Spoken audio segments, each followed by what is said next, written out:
যুক্তরাষ্ট্র আর ইসরায়েল মিলে যে অস্ত্রভান্ডার গুড়িয়ে দেওয়ার দাবি করেছিল, সেই দাবিকে ধুলোয় মিশিয়ে দিয়ে তেহরান যেন বলছে, আমরা এখনো শেষ হইনি, বরং আরও শক্তিশালী হয়ে ফিরেছি। মধ্যপ্রাচ্যের আকাশে এখন এক অলিখিত প্রশ্ন ঘুরছে, ইরান কি অস্ত্রের দিক থেকে ইসরায়েলকেও ছাড়িয়ে যাচ্ছে?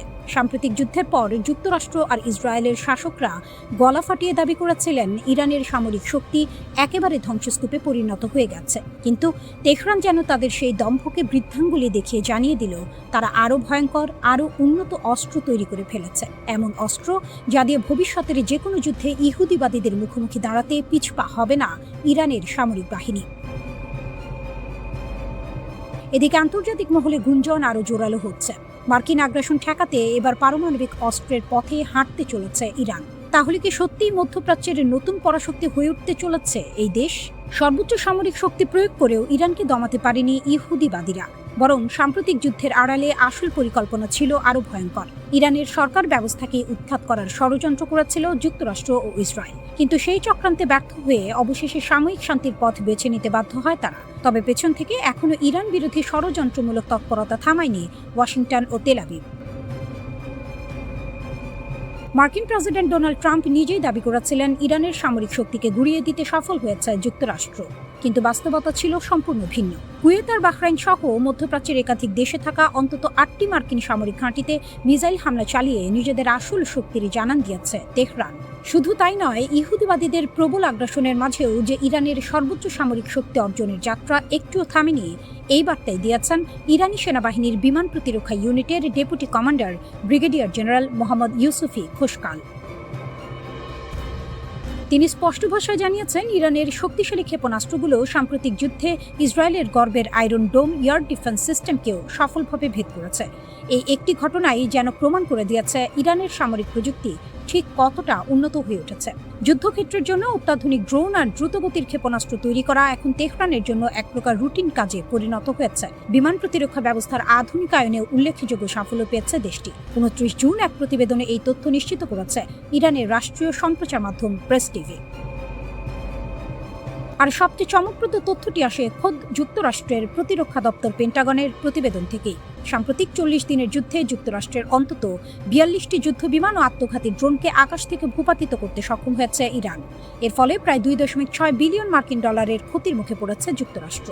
ভূপাতিত হওয়া সেই যুদ্ধাস্ত্রের তালিকায় ছিল 4টি F-15E স্ট্রাইক ইগল এবং F-35A লাইটেনিং মডেলের 2টি অত্যাধুনিক যুদ্ধবিমান সহ আরও অসংখ্য মূল্যবান সমরাস্ত্র।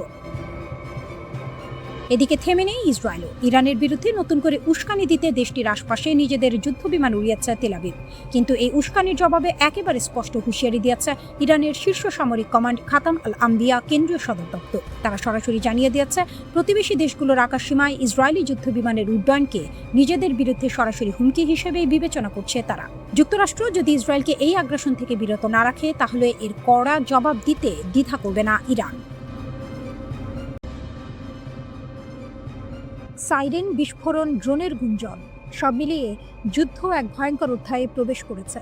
আর এই উত্তেজনার কেন্দ্রে রয়েছে ইরানের এলিট বাহিনী ইসলামিক রিভলিউশনারি গার্ড কর্পস। ইরানের এই বাহিনী দাবি করেছে, তারা ইসরায়েলের গুরুত্বপূর্ণ সামরিক ও মহাকাশ অস্ত্র উৎপাদন কেন্দ্রগুলোর ওপর হামলা চালিয়েছে। শুধু তাই নয়, আকাশে জ্বলে উঠেছে ইরানের ভয়ঙ্কর ক্ষেপণাস্ত্র। এর মধ্যে ছিল hypersonic ballistic missile Fattah hypersonic missile, যা কয়েক মিনিটের মধ্যেই লক্ষ্যবস্তুতে আঘাত হানতে সক্ষম। এর পাশাপাশি দীর্ঘপাল্লার ক্ষেপণাস্ত্র ব্যবহার করা হয়েছে বলে দাবি করা হয়েছে। এর মধ্যে রয়েছে ইমাদ মিসাইল এবং গাদার মিসাইল। ইরানের ভাষ্য অনুযায়ী এই হামলার লক্ষ্য ছিল ইসরায়েলের সামরিক মহাকাশ প্রযুক্তি কেন্দ্রগুলো। যদিও কোন নির্দিষ্ট স্থাপনায় আঘাত হানা হয়েছে তা স্পষ্ট করে বলা হয়নি। এদিকে ইসরায়েলি সংবাদ মাধ্যম দ্য টাইমস অফ ইসরায়েল জানিয়েছে, হামলার সময় উত্তর ইসরায়েলে সাইরেন বেজে ওঠে। একই সঙ্গে জেরুজালেম অঞ্চলেও সতর্কবার্তা জারি করা হয়, কারণ ইসরায়েলি সেনাবাহিনী ইসরায়েল ডিফেন্স ফোর্সেস ইরান থেকে ক্ষেপণাস্ত্র ছোড়ার সংকেত শনাক্ত করছিল। ইসরায়েলের দাবি, ইরান থেকে সীমিত সংখ্যক ক্ষেপণাস্ত্র ছোড়া হয়েছিল। এর বেশিরভাগই প্রতিরক্ষা ব্যবস্থায় ধ্বংস করা হয়েছে অথবা খোলা জায়গায় গিয়ে পড়েছে। তবে একটি ক্ষেপণাস্ত্র ধ্বংস হওয়ার পর তার ধ্বংসাবশেষ মধ্য ইসরায়েলের কয়েকটি এলাকায় পড়ে। আল জাজিরা এর প্রতিবেদনে বলা হয়েছে, ক্ষেপণাস্ত্রের টুকরো তেল আবিবের কাছে কয়েকটি শহরে পড়ে। এর মধ্যে ছিল শাম, রিশন লেৎসিয়ন, লড এবং নেস জিওনার মতো এলাকা। এই যুদ্ধের ভয়াবহতা বোঝা যায় আরেকটি পরিসংখ্যান থেকে। ইসরায়েলের স্বাস্থ্য মন্ত্রণালয়ের তথ্য অনুযায়ী যুক্তরাষ্ট্র ও ইসরায়েলের সঙ্গে সংঘাত শুরু হওয়ার পর থেকে অন্তত ৩,৩৬৯ জন মানুষ আহত হয়ে হাসপাতালে ভর্তি হয়েছে। শুধু গত ২৪ ঘন্টাতেই আহত হয়েছে ১৪২ জন। ইরানের হামলা শুধু ইসরায়েলেই থেমে থাকেনি। ইরানি বাহিনী দাবি করেছে তারা মধ্যপ্রাচ্যের মার্কিন সামরিক ঘাঁটিগুলোকেও লক্ষ্য করেছে। এর মধ্যে রয়েছে আবুধাবির আল ধাফরা বিমান ঘাঁটি এবং বাহরাইনের জুফাইরি নৌ ঘাঁটি। এই হামলায় ইরান ব্যবহার করেছে তাদের শক্তিশালী ব্যালিস্টিক মিসাইল জুলফিকার মিসাইল। এদিকে সংঘাতের আরেকটি উত্তপ্ত কেন্দ্র হয়ে উঠেছে ইরাক। বাগদাদে অবস্থিত মার্কিন দূতাবাসের কাছে আবারও ড্রোন হামলার ঘটনা ঘটেছে। সাইরেন বাজতে শুরু করে পুরো শহরে। ইরাকি নিরাপত্তা বাহিনী জানায় তারা কয়েকটি ড্রোন ভূপাতিত করতে সক্ষম হয়েছে। এর মধ্যেই নতুন আতঙ্ক তৈরি করেছে একটি ভিডিও। ইরানপন্থী ইরাকি গোষ্ঠী কাতাইব হেজবুল্লাহ দাবি করেছে তারা বাগদাদের কাছে মার্কিন ঘাঁটি ক্যাম্প ভিক্টোরিতে ড্রোন হামলা চালিয়েছে। ভিডিওতে দেখা যায় ছোট একটি ড্রোন ঘাঁটির উপর দিয়ে উড়ে গিয়ে সরাসরি একটি ভবনের দিকে ধেয়ে যাচ্ছে। এই ড্রোনগুলোকে বলা হয় এফপিভি ড্রোন। এগুলোতে ছোট ক্যামেরা থাকে এবং অপারেটর সরাসরি ভিডিও দেখে ড্রোনটি লক্ষ্যবস্তুতে পরিচালনা করতে পারে। অবিশ্বাস্য হলেও সত্য, এই ড্রোনগুলোর দাম মাত্র কয়েকশো ডলার, কিন্তু ক্ষয়ক্ষতি করতে পারে কোটি কোটি ডলারের সামরিক স্থাপনায়। একই যোগে যুক্তরাষ্ট্রের সামরিক ঘাঁটি এবং ইসরায়েলের বিভিন্ন সামরিক স্থাপনায় ইরানের হামলা। ইরানের Islamic revolutionary guard corps IRGC ঘোষণা দিয়েছে তারা অপারেশন ট্রু প্রমিস 4 এর ৬২তম ধাপ সফলভাবে সম্পন্ন করেছে। এই ধাপে একই যোগে যুক্তরাষ্ট্রের সামরিক ঘাঁটি এবং ইসরায়েলের বিভিন্ন সামরিক স্থাপনায় চালানো হয়েছে ব্যাপক ক্ষেপণাস্ত্র ও ড্রোন হামলা। IRGC বলছে তাদের হামলায় ইসরায়েলের একাধিক গুরুত্বপূর্ণ শহর আত্রে, হাইফা, তেল আবিব এবং বিরশেবা লক্ষ্যবস্তুতে পরিণত হয়। বিস্ফোরণে কেঁপে ওঠে শহরগুলো। সবচেয়ে বড় বিষয়, অনেক ক্ষেত্রেই কোনো সতর্ক সংকেত বাজেনি, অর্থাৎ ইরানের ক্ষেপণাস্ত্র প্রতিরক্ষা ব্যবস্থাকে ফাঁকি দিতে পেরেছে। এই হামলায় ব্যবহার করা হয়েছে শক্তিশালী বিভিন্ন অস্ত্র, কাদর, খেইবার শেকান, এমাদ এবং হাস কাশেম ক্ষেপণাস্ত্র। এগুলোর মধ্যে কিছু মাল্টি ওয়ারহেড প্রযুক্তির, যা একসঙ্গে একাধিক লক্ষ্যবস্তুতে আঘাত করতে পারে। বিশেষজ্ঞদের মতে ইসরায়েলের আকাশসীমায় প্রবেশ করা ইরানি ক্ষেপণাস্ত্রগুলোর প্রায় অর্ধেকে ছিল ক্লাস্টার মিউনিশন বা গুচ্ছ বোমা। এই ধরনের ক্ষেপণাস্ত্র মাঝ আকাশে বিস্ফোরিত হয়ে ছোট ছোট অনেক বোমা বিশাল এলাকায় ছড়িয়ে পড়ে। দ্য টাইমস অফ ইসরায়েলের প্রকাশিত ছবিতে দেখা গেছে একটি বিমানে ধ্বংসাবশেষের আঘাতে আগুন ধরে গেছে এবং অন্যগুলোও মারাত্মকভাবে ক্ষতিগ্রস্ত হয়েছে। ইসরায়েলের বিমানবন্দর কর্তৃপক্ষের একজন মুখপাত্র নিশ্চিত করে বলেন, ক্ষেপণাস্ত্রের ধ্বংসাবশেষের আঘাতে 3টি বেসামরিক উড়োজাহাজ ক্ষতিগ্রস্ত হয়েছে। শুধু ইসরায়েল নয়, যুক্তরাষ্ট্রের ঘাঁটিগুলোকেও ছেড়ে দেয়নি ইরান। IRGC জানিয়েছে এটি তৃতীয়বারের মতো পুরো অঞ্চলে থাকা মার্কিন ঘাঁটিগুলোকে একযোগে আঘাত করা হলো। কুয়েতের আলী আল সালেম বিমান ঘাঁটি, ইরাকের ভিক্টোরি ঘাঁটি, সৌদি আরবের আল খার্জ বিমান ঘাঁটি, কাতারের আল উদেইদ বিমান ঘাঁটি, সংযুক্ত আরব আমিরাতের আল ধাফরা বিমান ঘাঁটি, জর্ডানের আল আজরাক বিমান ঘাঁটি এবং বাহরাইনের পঞ্চম নৌবহর ঘাঁটি সবই ছিল লক্ষ্যবস্তু। IRGCর দাবি, এসব ঘাঁটিতে মাল্টি ওয়ারহেড ক্ষেপণাস্ত্র ও বিস্ফোরক ড্রোন দিয়ে আঘাত হানা হয়েছে। এই উত্তেজনাটিও ছড়িয়ে পড়ে উপসাগরীয় দেশগুলোতেও। ইরানের হামলায় কেঁপে ওঠে সৌদি আরব, কাতার, কুয়েত ও বাহরাইন। সৌদি আরবের রাজধানী রিয়াদের দিকে ছোড়া 4টি ব্যালিস্টিক ক্ষেপণাস্ত্র আকাশেই ধ্বংস করে দেয় দেশটির প্রতিরক্ষা ব্যবস্থা। তবে ধ্বংসাবশেষ শহরের বিভিন্ন স্থানে পড়ে আতঙ্ক ছড়ায়। সৌদির পূর্বাঞ্চলের একটি গ্যাস স্থাপনাকে লক্ষ্য করে আসা একটি ড্রোনও ভূপাতিত করা হয়। কাতারের রাস লাফান এলাকায় আগুন লাগার ঘটনা ঘটে, যা বিশ্বের অন্যতম বড় LNG উৎপাদন কেন্দ্র। হামলার পরপরই সেখানে আগুন ছড়িয়ে পড়ে, যদিও পরে তা নিয়ন্ত্রণে আনা হয়। কুয়েতে গত 24 ঘন্টায় 17টি ক্ষেপণাস্ত্র প্রতিহত করার তথ্য দিয়েছে দেশটির কর্তৃপক্ষ। সংঘাত শুরুর পর থেকে এই সংখ্যা দাঁড়িয়েছে 421-এ। একই সময়ে 94 বার সতর্ক সংকেত বাজানো হয়েছে। বাহরাইনেও সাইরেন বেজে ওঠে। মানুষকে দ্রুত নিরাপদ আশ্রয়ে যাওয়ার নির্দেশ দেওয়া হয়। পুরো অঞ্চল জুড়ে ছড়িয়ে পড়ে আতঙ্ক, অনিশ্চয়তা আর ভয়। এর আগে ইরান, সৌদি আরব, কাতার ও সংযুক্ত আরব আমিরাতের গুরুত্বপূর্ণ তেল ও গ্যাস স্থাপনার আশপাশ খালি করার নির্দেশ দিয়েছিল। এসব স্থাপনাকে সম্ভাব্য লক্ষ্যবস্তু হিসেবে চিহ্নিত করা হয়েছিল। ইরানের সাউথ পার্স গ্যাস ক্ষেত্রে ইসরায়েলের হামলার পর পরিস্থিতি আরও জটিল হয়ে ওঠে। তেহরান জানিয়ে দেয় এর জবাব দেওয়া হবে। এখন সেই জবাবই যেন আগুন হয়ে ছড়িয়ে পড়ছে পুরো অঞ্চলে। ইসরায়েলের প্রতিরক্ষা ব্যবস্থার ওপর বাড়ছে চাপ। ইসরায়েলের বিখ্যাত ক্ষেপণাস্ত্র প্রতিরক্ষা ব্যবস্থা আয়রন ডোম এখন ইরানের লাগাতার হামলার মুখে বড় চ্যালেঞ্জের মুখে পড়েছে। একটি প্রতিবেদনে বলা হয়েছে, ইরানের ধারাবাহিক ব্যালিস্টিক ক্ষেপণাস্ত্র হামলার কারণে ইসরায়েলের প্রতিরক্ষা ব্যবস্থার ইন্টারসেপ্টর ক্ষেপণাস্ত্রের মজুদ দ্রুত কমে যাচ্ছে। মার্কিন কর্মকর্তাদের বরাত দিয়ে বলা হয়েছে, এই পরিস্থিতির আশঙ্কা আগেই করা হয়েছিল। পরিস্থিতি আরও জটিল হয়ে উঠেছে ইরানের নতুন কৌশলের কারণে। তারা এখন অনেক ক্ষেপণাস্ত্রের ক্লাস্টার মিউনিশন বা গুচ্ছ বোমা ব্যবহার করছে, অর্থাৎ একটি ক্ষেপণাস্ত্র আকাশে গিয়ে বিস্ফোরিত হয়ে অসংখ্য ছোট বোমায় ভাগ হয়ে যায়। বিশেষজ্ঞদের মতে, ইরানের খোররামশার ক্ষেপণাস্ত্রের মতো কিছু অস্ত্রে প্রায় ৮০টি পর্যন্ত ছোট বোমা বসানো সম্ভব। ফলে আকাশ প্রতিরক্ষা ব্যবস্থার জন্য এগুলো ঠেকানো আরও কঠিন হয়ে যায়। এই যুদ্ধের সময় ইসরায়েলের দিকে ছোড়া প্রায় অর্ধেক ব্যালিস্টিক ক্ষেপণাস্ত্রেই গুচ্ছ বোমা ব্যবহার করা হয়েছে বলে সামরিক সূত্র জানিয়েছে। ছোট আকারের এই বোমাগুলো দ্রুত ছড়িয়ে পড়ে এবং প্রতিরক্ষা ব্যবস্থাকে বিভ্রান্ত করে।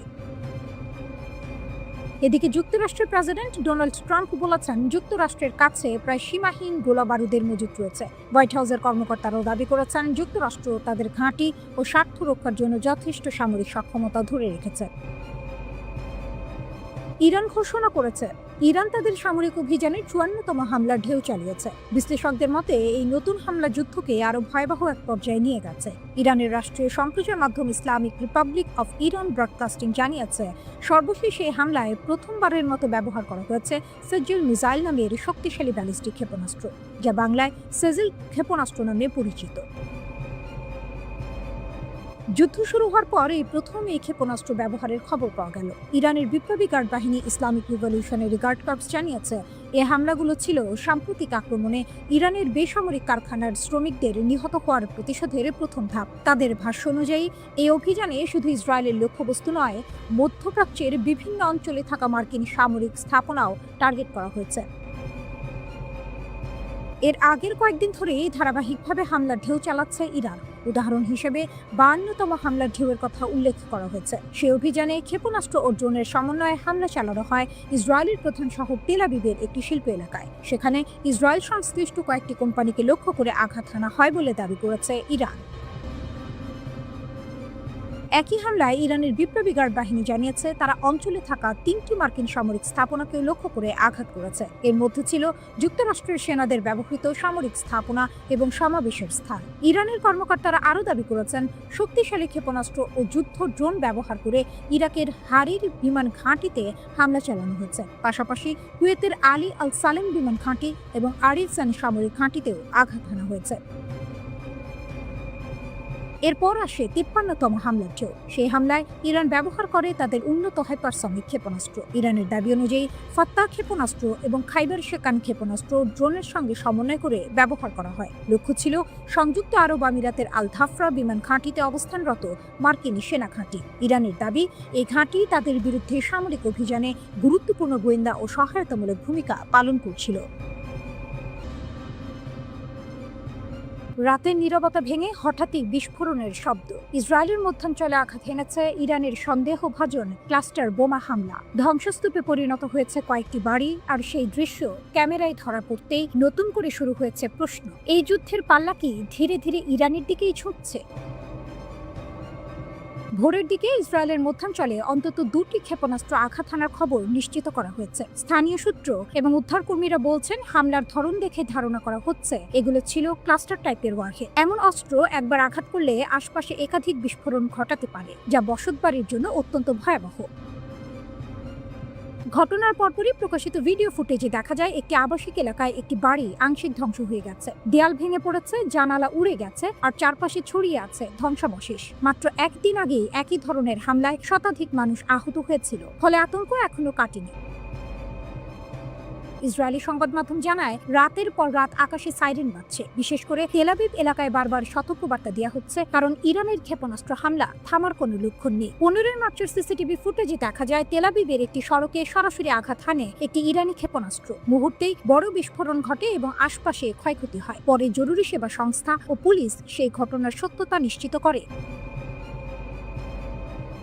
এদিকে একই দিনে ইরান ঘোষণা করেছে তাদের সামরিক অভিযানের নতুন ধাপ। ইসলামিক রিভলিউশনারি গার্ড কর্পস বা IRGC জানিয়েছে তারা অপারেশন ট্রু প্রমিস 4 এর 55তম ধাপ শুরু করেছে। তাদের দাবি, এই অভিযানে তারা তেল আবিব এবং অধিকৃত অঞ্চলের গুরুত্বপূর্ণ সামরিক ও প্রযুক্তিগত স্থাপনাকে লক্ষ্য করে হামলা চালিয়েছে।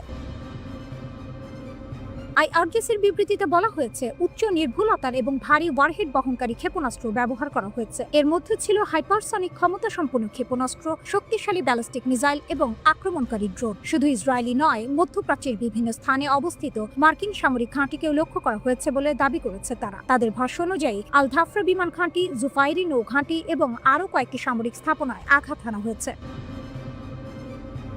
এই পরিস্থিতিতে ইসরায়েলের জন্য বড় উদ্বেগের খবর এসেছে যুক্তরাষ্ট্র থেকে। মার্কিন কর্মকর্তাদের উদ্ধৃতি দিয়ে বিভিন্ন প্রতিবেদনে বলা হয়েছে ইরানের ব্যালিস্টিক ক্ষেপণাস্ত্র প্রতিরোধক বা ইন্টারসেপ্টরের মজুদ দ্রুত ফুরিয়ে আসছে। দীর্ঘদিন ধরে চলা ক্ষেপণাস্ত্র হামলার চাপ সামলাতে গিয়ে তাদের প্রতিরক্ষা ব্যবস্থায় বড় ধরনের চাপ তৈরি হয়েছে। একজন মার্কিন কর্মকর্তা বলেছেন, এই পরিস্থিতি অনেকটাই প্রত্যাশিত ছিল, কারণ কয়েক মাস ধরেই জানা ছিল যে ইসরায়েলের প্রতিরক্ষা ব্যবস্থার মজুদ সীমিত হয়ে আসছে। তবে যুক্তরাষ্ট্র জানিয়েছে তাদের নিজস্ব সামরিক ঘাঁটি ও সেনাদের সুরক্ষার জন্য প্রয়োজনীয় প্রতিরক্ষা ব্যবস্থা এখনও পর্যাপ্ত রয়েছে। এদিকে ইরান নতুন আরেকটি অভিযোগ তুলেছে। তাদের দাবি, যুক্তরাষ্ট্র ও ইসরায়েল নাকি ইরানি ড্রোনের নকল তৈরি করে বিভিন্ন দেশে হামলা চালাচ্ছে, যাতে দোষ ইরানের ওপর চাপানো যায়। ইরানের মতে এই ধরনের মিথ্যা পতাকা অভিযান চালিয়ে তারা প্রতিবেশী দেশগুলোর সঙ্গে ইরানের সম্পর্ক খারাপ করতে চাইছে। ইরানের বহুল আলোচিত সেজিল-2 ক্ষেপণাস্ত্র, আর এই ক্ষেপণাস্ত্রের নাম এখন চারদিকে ঘুরছে এক অদ্ভুত পরিচয়, ড্যান্সিং মিসাইল, অর্থাৎ নাচুনে ক্ষেপণাস্ত্র। কারণ এই ক্ষেপণাস্ত্র সোজা পথে উড়ে যায় না, আকাশে উঠেই এটি দিক বদলায়, বাঁকে নেয় আবার ঘুরে দাঁড়ায়, ঠিক যেন বাতাসে নাচতে নাচতে ছুটে চলেছে। আর সেই কারণেই ইসরায়েলের শক্তিশালী আকাশ প্রতিরক্ষা ব্যবস্থাকেও ফাঁকি দিতে পারে এটি। ইরানের রাষ্ট্রীয় সংবাদ মাধ্যম প্রেস টিভি জানিয়েছে ইসরায়েল ও যুক্তরাষ্ট্রের বিভিন্ন স্থাপনা লক্ষ্য করে একগুচ্ছ উন্নত ক্ষেপণাস্ত্র ছুড়েছে তেহরান। সেই হামলায় প্রথমবারের মতো ব্যবহার করা হয়েছে সেজিল-2 ক্ষেপণাস্ত্র। গত 28 ফেব্রুয়ারি যুদ্ধ শুরুর পর এটি প্রথমবার এই ক্ষেপণাস্ত্র ব্যবহার করল ইরান। এই সেজিল-2 আসলে ইরানের তৈরি একটি মাঝারি পাল্লার ব্যালিস্টিক ক্ষেপণাস্ত্র। পুরোপুরি নিজস্ব প্রযুক্তিতে তৈরি এই অস্ত্র চালিত হয় কঠিন জ্বালানিতে। ইরানের সামরিক ভাষায় এটি শুধু সেজিল নয়, এটি কখনো সাজিল, কখনো আশৌরা বা আশুরা নামেও পরিচিত। সেজিল-2 এর শক্তি ও সক্ষমতা শুনলে অনেকেই বিস্মিত হন।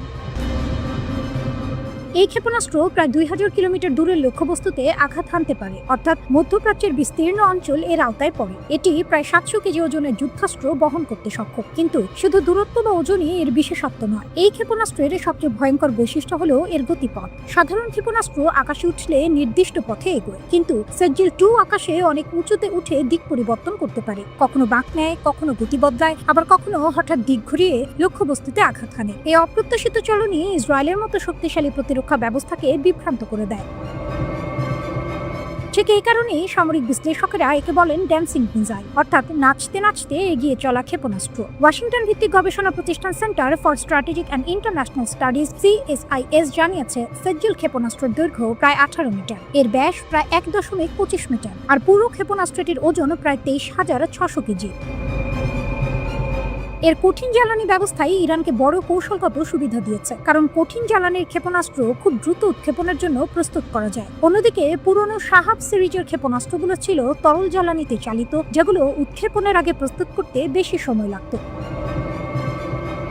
সেজিলের উন্নয়নের ইতিহাসও বেশ দীর্ঘ। 1990-এর দশকের শুরুতেই এর নকশা তৈরির কাজ শুরু হয়। 2008 সালে প্রথমবার এই ক্ষেপণাস্ত্র পরীক্ষামূলকভাবে উৎক্ষেপণ করা হয়। সেই পরীক্ষায় এটি প্রায় 800 কিলোমিটার পথ অতিক্রম করেছিল। এরপর 2009 সালের মে মাসে দ্বিতীয়বার পরীক্ষা চালানো হয়, যেখানে এর উন্নত নেভিগেশন ও গাইডেন্স সিস্টেম যাচাই করা হয়।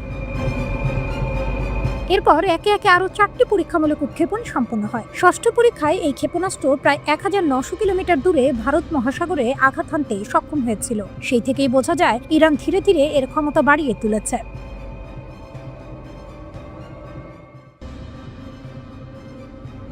মধ্যপ্রাচ্যের উত্তপ্ত যুদ্ধের মাঝে হঠাৎ করে ছড়িয়ে পড়ে এক চাঞ্চল্যকর গুজব। ইসরায়েলের প্রধানমন্ত্রী বেনিয়ামিন নেতানিয়াহু নাকি নিহত হয়েছেন। সামাজিক যোগাযোগ মাধ্যমে মুহূর্তের মধ্যেই দাবানলের মতো ছড়িয়ে পড়ে এই খবর। কেউ লিখছে নেতানিয়াহু আর নেই, কেউ আবার দাবি করছে ইরানের হামলায় তাকে হত্যা করা হয়েছে।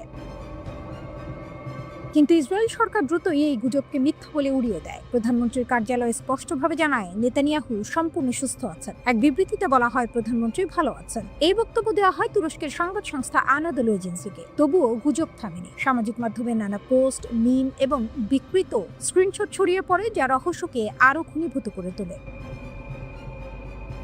এই পরিস্থিতির মধ্যেই নতুন করে আলোচনায় আসে ইরানের বিপ্লবী গার্ড বাহিনী, ইসলামিক রিভলিউশনারি গার্ড কর্পস। তারা এক কঠোর বার্তায় জানায়, যদি নেতানিয়াহু এখনো বেঁচে থাকেন তাহলে তাকে খুঁজে বের করে হত্যা করা হবে। তাদের বিবৃতিতে বলা হয়, এই অপরাধী যদি জীবিত থাকে আমরা তাকে অনুসরণ করব এবং শেষ পর্যন্ত হত্যা করব। এদিকে যুদ্ধের উত্তেজনার মধ্যেই নেতানিয়াহু 14 মার্চ সামাজিক মাধ্যমে যুদ্ধ পরিস্থিতি নিয়ে একটি ভিডিও বার্তা প্রকাশ করে। কিন্তু আশ্চর্যের বিষয়ে মানুষ তার বক্তব্যের চেয়ে বেশি নজর দেয় ভিডিওর একটি অদ্ভুত বিষয় নিয়ে। কিছু ব্যবহারকারী দাবি করেন ভিডিওতে নেতানিয়াহুর হাতে নাকি 6টি আঙুল দেখা গেছে। এরপরই শুরু হয় নতুন বিতর্ক। অনেকেই বলতে শুরু করেন ভিডিওটি হয়তো কৃত্রিম বুদ্ধিমত্তা দিয়ে তৈরি করা হয়েছে। সেই সন্দেহ থেকেই আবার নতুন করে ছড়িয়ে পড়ে নেতানিয়াহু মারা গেছেন গুজব। এই বিভ্রান্তির মধ্যে সামাজিক মাধ্যম প্ল্যাটফর্ম এক্স এর কৃত্রিম বুদ্ধিমত্তা সহকারী গ্রক হস্তক্ষেপ করে। এই সহকারী জানায় নেতানিয়াহুর মৃত্যুর দাবি সম্পূর্ণ ভিত্তিহীন। এটি বিভিন্ন তথ্য যাচাই সংস্থা ও সংবাদ মাধ্যমের প্রতিবেদনে উল্লেখ করে। এর মধ্যে ছিল স্নপস এবং দ্য টাইমস অফ ইসরায়েল। গুজব আরও বাড়ে যখন কেউ কেউ দাবি করেন প্রধানমন্ত্রীর কার্যালয় নাকি তার মৃত্যুর ঘোষণা দিয়ে একটি পোস্ট করেছিল এবং পরেই সেটি মুছে ফেলেছে। কিন্তু যাচাই করে দেখা যায় এমন কোনো পোস্ট কখনোই প্রকাশ করা হয়নি। তথ্য যাচাইকারীরা আরও জানান, সাম্প্রতিক সময়েই নেতানিয়াহুকে বিভিন্ন জায়গায় প্রকাশ্যে দেখা গেছে। তিনি ইসরায়েলের একটি গুরুত্বপূর্ণ সমুদ্র বন্দর পোর্ট অফ আশদোদে সফর করেছিলেন। ফলে তার মৃত্যুর দাবি আরও দুর্বল হয়ে পড়ে।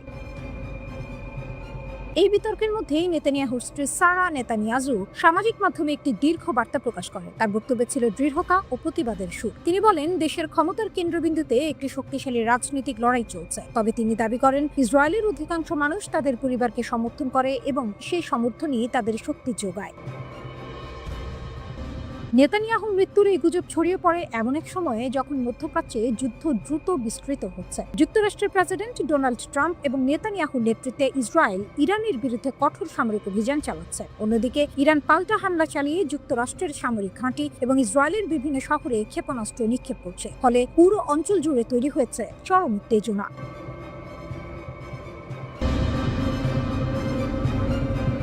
যুক্তরাষ্ট্রের বিরুদ্ধে ইরানের বিশাল সাফল্য। যে ড্রোন একসময় যুদ্ধক্ষেত্রের রাজা ছিল, যে নাম শুনলেই শত্রুপক্ষের শিবিরে নেমে আসতো আতঙ্ক, সেই মার্কিন রিপার ড্রোন এখন নিজের বাঁচার লড়াই। আর এই নাটকের কেন্দ্রবিন্দুতে রয়েছে ইরানের কঠোর প্রতিরক্ষা। গত 28 ফেব্রুয়ারি থেকে ইরান ও ইসরায়েলের সংঘাত নতুন মাত্রা পায়। শুরু হয় সামরিক অভিযান অপারেশন এপিক ফিউরি। এই অভিযানে আকাশেই সবচেয়ে বেশি দেখা গেছে যুক্তরাষ্ট্রের গর্ব হিসেবে পরিচিত ড্রোন MQ-9 রিপার। কিন্তু যুদ্ধের মাত্র 2 সপ্তাহের মধ্যেই ছবিটা বদলে যেতে শুরু করে। ইরানের দাবি, তারা ইতোমধ্যে অন্তত 11টি রিপার ড্রোন ভূপাতিত করেছে। আকাশে আধিপত্য দেখাতে আসা সেই ড্রোনগুলো এখন ইরানের আকাশেই ধ্বংসস্তূপে পরিণত হচ্ছে। মার্কিন সামরিক বাহিনীর মধ্যপ্রাচ্য command, United states central command drone ব্যবহারের কথা স্বীকার করলেও ক্ষয়ক্ষতির বিষয়ে এখনও আনুষ্ঠানিকভাবে কিছু বলেনি। তবে মার্কিন কর্মকর্তাদের উদ্ধৃতি দিয়ে CBS নিউজ এবং air and space forces magazine জানিয়েছে, 9 মার্চের মধ্যেই মার্কিন বাহিনী 10 থেকে 11টি রিপার ড্রোন হারিয়েছে। এটি শুধু সামরিক ক্ষতি নয়, অর্থনৈতিক ধাক্কাও বটে। কারণ একটি রিপার ড্রোনের দাম প্রায় 16 থেকে 30 মিলিয়ন ডলার, অর্থাৎ কয়েকদিনের মধ্যে শত শত মিলিয়ন ডলারের যুদ্ধযন্ত্র আকাশ থেকে ঝরে পড়েছে। একসময় সন্ত্রাস বিরোধী অভিযানে এই ড্রোন ছিল প্রায় অপ্রতিরোধ্য। আফগানিস্তান, ইরাক, সিরিয়া অসংখ্য যুদ্ধক্ষেত্রে রিপার ড্রোন আকাশে ঘুরে ঘুরে নজরদারি করেছে, হামলা চালিয়েছে, শত্রুকে খুঁজে বের করেছে। কিন্তু এখন নতুন প্রশ্ন উঠছে, আধুনিক শক্তিশালী প্রতিরক্ষা ব্যবস্থার সামনে কি রিপার আর আগের মতো কার্যকর? সামরিক বিশ্লেষকের মতে রিপার ড্রোনের কয়েকটি বড় দুর্বলতা আছে। এটি তুলনামূলক ধীরগতির, আকারও বেশ বড়, ফলে রাডারে সহজেই ধরা পড়ে। আর সবচেয়ে বড় বিষয়, এটি স্যাটেলাইট যোগাযোগের উপর অত্যন্ত নির্ভরশীল। এই দুর্বলতাগুলো কাজে লাগাচ্ছে ইরানের শক্তিশালী আকাশ প্রতিরক্ষা ব্যবস্থা, বিশেষ করে S-300 বা বাভার 373 এর মতো ক্ষেপণাস্ত্র ব্যবস্থা এই ড্রোনগুলোর জন্য বড় হুমকি হয়ে উঠেছে। কিছু অসমর্থিত সূত্র আরও একটি চমকপ্রদ তথ্য দিয়েছে। তাদের দাবি, ইরানের ইলেকট্রনিক ওয়ারফেয়ার ইউনিটগুলো অত্যাধুনিক GPS, স্পুফিং ও জ্যামিং প্রযুক্তি ব্যবহার করছে। এর মাধ্যমে তারা ড্রোনের স্যাটেলাইট যোগাযোগ বিভ্রান্ত করে দিতে পারে। একটি ঘটনার ক্ষেত্রে এমনও বলা হচ্ছে ড্রোনটির যোগাযোগ সম্পূর্ণ বিচ্ছিন্ন হয়ে যায় এবং সেটি কার্যত নিয়ন্ত্রণহীন হয়ে পড়ে। সামাজিক যোগাযোগ মাধ্যমে ছড়িয়ে পড়া কয়েকটি ভিডিওতে দেখা গেছে ইরানের আকাশে উঠতে থাকা ড্রোনগুলো হঠাৎই ক্ষেপণাস্ত্রের আঘাতে বিস্ফোরিত হয়ে আগুনের গোলায় পরিণত হচ্ছে। কয়েক সেকেন্ডের মধ্যেই আকাশ থেকে ঝরে পড়ছে ধ্বংসাবশেষ। অথচ এই রিপার ড্রোনই তৈরি হয়েছিল অত্যাধুনিক নজরদারি ও নির্ভুল হামলার জন্য। এটি একটানা 27 ঘন্টা পর্যন্ত আকাশে উঠতে পারে এবং বহন করতে পারে শক্তিশালী হেল ফায়ার মিসাইল।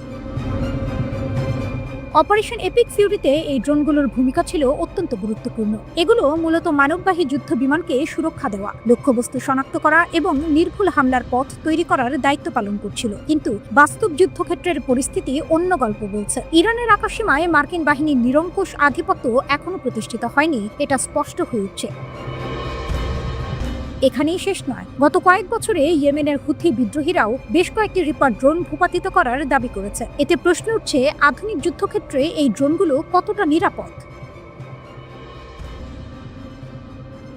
ইরানের উপকূলে অবস্থিত খার্কি দ্বীপ এখন বিশ্বজুড়ে নতুন করে আলোচনার কেন্দ্রে, কারণ এই দ্বীপ ইরানের তেলের প্রধান রপ্তানি কেন্দ্র।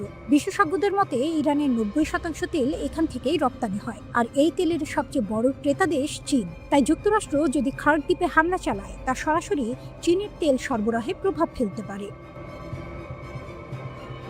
ইরানের খ্যাতনামা কবি জালাল আল-আহমদ একদিন তার নাম দিয়েছিলেন পারস্য উপসাগরের অনাথ মুক্তা। তিনি আসলে বলেছিলেন ইরানের এক বিচ্ছিন্ন দ্বীপ খার্গের কথা। পারস্য আমল থেকেই দ্বীপটি ছিল অনেকটা বিচ্ছিন্ন অথচ মূল্যবান এক মুক্তোর মতো। আজও বুশহর প্রদেশের এই 22 বর্গ কিলোমিটার বিস্তৃত প্রবাল ভিত্তিক দ্বীপটি ইরানিদের কাছে নিষিদ্ধ দ্বীপ হিসেবে পরিচিত। ভীষণ গোপনীয়তার আবরণে ঢাকা ও ইরানের অভিজাত Islamic revolutionary guard corps IRGC এর কড়া পাহারায় থাকা এই দ্বীপে প্রবেশের অনুমতি রয়েছে শুধু তাদেরই যাদের কাছে সরকারি নিরাপত্তা ছাড়পত্র আছে। বিশাল ইস্পাতের বেড়া ও সামরিক নজরদারি টাওয়ারের আড়ালে লুকিয়ে আছে এক মহাযজ্ঞ। সেখানে আছে যুগ যুগ ধরে মাটির বুকে সঞ্চিত বিশাল এক জ্বালানি সাম্রাজ্য। যুক্তরাষ্ট্রের প্রেসিডেন্ট ডোনাল্ড ট্রাম্প ইতিমধ্যে হুঁশিয়ারি দিয়েছেন। তিনি বলেছেন খার্ক দ্বীপকে ধ্বংস করতে মার্কিন বাহিনী প্রস্তুত। যদিও এখন পর্যন্ত সরাসরি হামলা চালানো হয়নি, তবুও হুমকির শব্দই চীনের বাজারকে কাঁপিয়ে তুলেছে। ট্রাম্প স্পষ্টভাবে জানিয়েছেন, যদি ইরান হরমুজ প্রণালীতে জাহাজ চলাচলে বাধা দেয়, তবে খার্ক দ্বীপের তেল অবকাঠামো ধ্বংসের জন্য মার্কিন বাহিনীকে প্রস্তুত থাকতে হবে। খার্ক দ্বীপে হামলার সম্ভাবনা প্রকাশ পেতেই চীনের মানুষের মধ্যে আতঙ্ক ছড়িয়ে পড়েছে। বিশেষ করে যারা গাড়ি চালান তারা গ্যাস স্টেশনে ভিড় করতে শুরু করেছেন। ট্যাঙ্কার ভর্তি তেলের জন্য লাইন এবং দামে বৃদ্ধি সবই ইঙ্গিত দিচ্ছে যুদ্ধের ছায়া বাজারে কি রকম প্রভাব ফেলতে পারে। ফেব্রুয়ারি থেকে মার্চের মধ্যে চীনের তেলের দাম ইতিমধ্যেই 10% বেড়ে গেছে।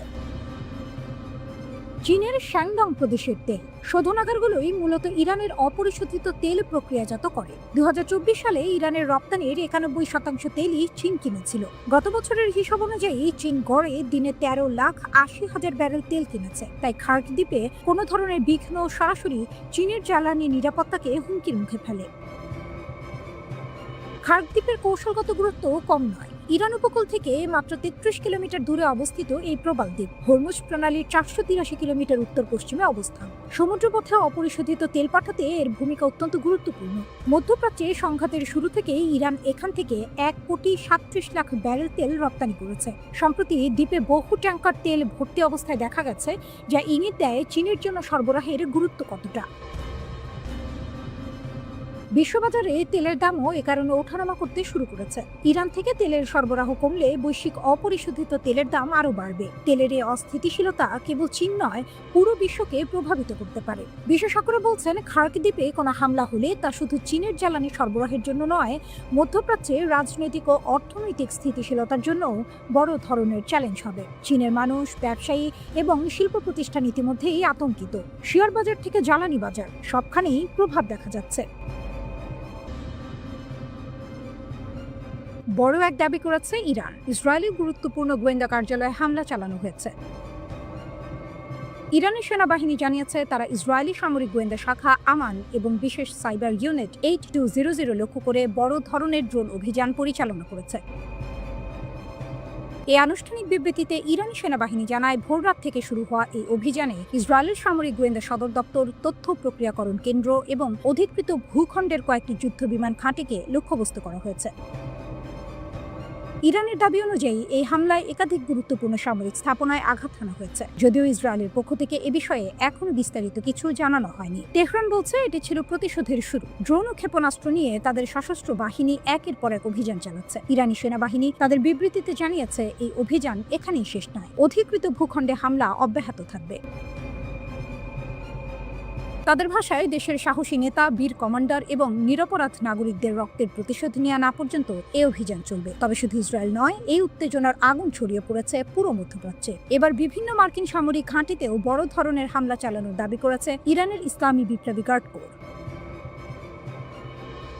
আইআরজিসি জানিয়েছে তাদের নৌবাহিনী অপারেশন ট্রু প্রমিস 4 এর অংশ হিসেবে এই হামলা চালিয়েছে। এটি ছিল ওই অভিযানের 49তম ধাপ। ইরানি সূত্র বলছে 3টি আলাদা ফরমেশনে ভাগ হয়ে ড্রোন ও ক্ষেপণাস্ত্র ইউনিটগুলো এই আক্রমণ পরিচালনা করে। বিশেষ করে সংযুক্ত আরব আমিরাতের আল ধাফরা বিমান ঘাঁটিতে বড় আঘাত হানা হয়েছে বলে দাবি করা হয়েছে। সেখানে Patriot radar system, control tower এবং বিমান বিধ্বংসী হ্যাঙ্গার লক্ষ্য করে বিস্ফোরক ড্রোন ও ব্যালিস্টিক ক্ষেপণাস্ত্র নিক্ষেপ করা হয়েছে। এছাড়া বাহরাইনের শেখ ঈসা বিমান ঘাঁটির আগাম সতর্কবার্তা রাডার, জ্বালানি তেলের ট্যাঙ্ক এবং কেন্দ্রীয় জাম্পেও হামলার খবর পাওয়া গেছে। আরেকটি হামলা চালানো হয়েছে আল উদেইদ বিমান ঘাঁটি সংলগ্ন একটি হেলিকপ্টার ঘাঁটিতে। সেখানে সামরিক সরঞ্জামের ডিপো এবং হেলিকপ্টার রক্ষণাবেক্ষণ কেন্দ্রগুলো ক্ষতিগ্রস্ত হয়েছে বলে দাবি করা হয়েছে। আইআরজিসি নৌবাহিনীর কমান্ডার আলী রেজা তাংসিরি সামাজিক যোগাযোগ মাধ্যম এক্সে এক বার্তায় এই অভিযানের সাফল্যের কথা নিশ্চিত করেছেন। তিনি বলেন, মার্কিন ঘাঁটিগুলোর গুরুত্বপূর্ণ লক্ষ্যবস্তুতে ধারাবাহিকভাবে আঘাত হানা হয়েছে এবং অনেক স্থানে অগ্নিকাণ্ডের ঘটনা ঘটেছে। এদিকে হামলার পাশাপাশি আরও বড় ঘোষণা দিয়েছে আইআরজিসি। তারা বলেছে হরমুজ প্রণালী এখন তাদের পূর্ণ নিয়ন্ত্রণে। বিশ্বের অন্যতম গুরুত্বপূর্ণ এই সমুদ্র পথ দিয়ে প্রতিদিন বিপুল পরিমাণ তেলবাহী জাহাজ চলাচল করে, কিন্তু ইরান স্পষ্ট জানিয়ে দিয়েছে শত্রু রাষ্ট্র বা তাদের মিত্রদের কোনো তেলবাহী ট্যাঙ্কার বা বাণিজ্যিক জাহাজ এই পথ দিয়ে চলাচল করতে পারবে না। তাদের সতর্কবার্তা খুবই স্পষ্ট, এই পথে কোনো জাহাজ চলাচল করলে সেটিকে লক্ষ্যবস্তু হিসেবে বিবেচনা করা হতে পারে। ফলে মধ্যপ্রাচ্যের পরিস্থিতি এখন আরও উত্তপ্ত হয়ে উঠেছে। একদিকে ইসরায়েলের গোয়েন্দা স্থাপনায় হামলার দাবি, অন্যদিকে মার্কিন ঘাঁটিতে আঘাত। সব মিলিয়ে সংঘাত দ্রুত বিস্তৃত হচ্ছে। ইরানের Islamic revolutionary guard corps IRGC দাবি করেছে তারা সফলভাবে আঘাত করেছে যুক্তরাষ্ট্রের অত্যাধুনিক F-35 স্টেলথ যুদ্ধ বিমানকে। এই যুদ্ধ বিমানকে ধরা প্রায় অসম্ভব বলে মনে করা হয়, কিন্তু এবার সে অদৃশ্য শিকারই যেন শিকার হয়ে গেল। আইআরজিসির এক বিবৃতিতে বলা হয়েছে 19 মার্চ ভোর 2:50 ইরানের কেন্দ্রীয় আকাশসীমায় এই হামলা চালানো হয়। ব্যবহার করা হয় অত্যাধুনিক ও আধুনিক আকাশ প্রতিরক্ষা ব্যবস্থা। মুহূর্তেই আঘাত লাগে লক্ষ্যবস্তুতে। তারপর নীরবতা, অস্পষ্টতা আর এক ভয়ঙ্কর প্রশ্ন, বিমানটির কি হয়েছে? আইআরজিসি জানিয়েছে যুদ্ধ বিমানটির পরিণতি এখনো স্পষ্ট নয়, তবে এটি বিধ্বস্ত হওয়ার সম্ভাবনা খুবই বেশি। অর্থাৎ আকাশে যে আগুন জ্বলেছিল তা হয়তো শেষ হয়ে গেছে মাটিতে পড়ে। এই ঘটনাটি হঠাৎ নয়। এর আগে ইরান দাবি করেছে তারা 125টিরও বেশি মার্কিন ও ইসরায়েলি ড্রোন ভূপাতিত করেছে। একের পর এক সফল প্রতিরোধ যেন ইঙ্গিত দিচ্ছে ইরানের আকাশ প্রতিরক্ষা আর আগের মতো নেই। এখন তা অনেক বেশি শক্তিশালী, অনেক বেশি নির্ভুল। তবে গল্প এখানেই শেষ নয়। মার্কিন সংবাদ মাধ্যম CNN জানিয়েছে ভিন্ন এক তথ্য। তাদের সূত্র বলছে ক্ষতিগ্রস্ত সে F-35 যুদ্ধ বিমানটি বিধ্বস্ত হয়নি, বরং সেটি জরুরি অবতরণ করেছে পশ্চিম এশিয়ার একটি মার্কিন ঘাঁটিতে। অর্থাৎ আঘাত লেগেছে কিন্তু শেষ হয়নি। যুক্তরাষ্ট্রের সেন্ট্রাল কমান্ডের মুখপাত্র ক্যাপ্টেন টিম হকিন্স নিশ্চিত করেছেন যুদ্ধ বিমানটি ইরানের আকাশে একটি যুদ্ধ মিশনে ছিল। তখনই সেটি আঘাতপ্রাপ্ত হয় এবং পরে বাধ্য হয়ে অবতরণ করে। তবে কিভাবে আঘাত লেগেছে, কতটা ক্ষতি হয়েছে তা এখনও তদন্তাধীন। এই দ্বৈত বর্ণনা পরিস্থিতিকে আরও জটিল করে তুলেছে। একদিকে ইরান বলছে তারা ইতিহাস তৈরি করেছে, অন্যদিকে যুক্তরাষ্ট্র বলছে তাদের শক্তি এখনও অটুট। যুক্তরাষ্ট্র ও ইসরায়েল ইরানে একের পর এক সামরিক অভিযান চালিয়েছে। এই যুদ্ধে যুক্তরাষ্ট্র ও ইসরায়েল ব্যবহার করছে F-35 যুদ্ধ বিমান, যার প্রতিটির মূল্য $100 মিলিয়নেরও বেশি। এটি শুধু একটি যুদ্ধ বিমান নয়, এটি প্রযুক্তির প্রতীক, আধিপত্যের প্রতীক। কিন্তু সেই প্রতীকেই যদি ফাটল ধরে। এদিকে 15 মার্চ তোলা স্যাটেলাইট ছবিতে দেখা গেছে সংযুক্ত আরব আমিরাতের আবুধাবির আল দাফরা বিমান ঘাঁটিতে ব্যাপক ক্ষয়ক্ষতি হয়েছে। এই ঘাঁটিতে অবস্থান করে প্রায় 2000 মার্কিন সেনা। এখান থেকেই পরিচালিত হতো ড্রোন অভিযান থেকে শুরু করে অত্যাধুনিক F-35 স্টেলথ যুদ্ধ বিমানের মিশন। ছবিগুলো বিশ্লেষণ করেছে অ্যাসোসিয়েটেড প্রেস। সেখানে দেখা যায় ঘাঁটির উত্তর পশ্চিম অংশের একটি হ্যাঙ্গার মারাত্মকভাবে ক্ষতিগ্রস্ত, আর দক্ষিণ পূর্ব দিকে থাকা আরেকটি হ্যাঙ্গার আগুনে পুড়ে প্রায় ছিন্ন ভিন্ন। পাশের আরেকটি স্থাপনাও ক্ষতিগ্রস্ত, যার ছাদ ভেঙে গেছে আঘাতে। ইরানের Islamic revolutionary guard corps IRGC নৌবাহিনী দাবি করেছে তারা বাহরাইনের শেখ ঈসা বিমান ঘাঁটি এবং আমিরাতের আল দাফরা ঘাঁটিতে ক্ষেপণাস্ত্র ও ড্রোন হামলা চালিয়েছে। তাদের ভাষায় উচ্চ বিস্ফোরক ক্রুজ ক্ষেপণাস্ত্র ব্যবহার করে মেরামত ও লজিস্টিক্স এলাকা ধ্বংস করা হয়েছে, যার ফলে ঘাঁটির কার্যক্ষমতা অনেকটাই কমে গেছে। ইরানের পক্ষ থেকে সরাসরি হুঁশিয়ারি, এই হামলা চলতেই থাকবে যতক্ষণ না এসব মার্কিন ঘাঁটি খালি করা হয় বা সম্পূর্ণ ধ্বংস হয়ে যায়।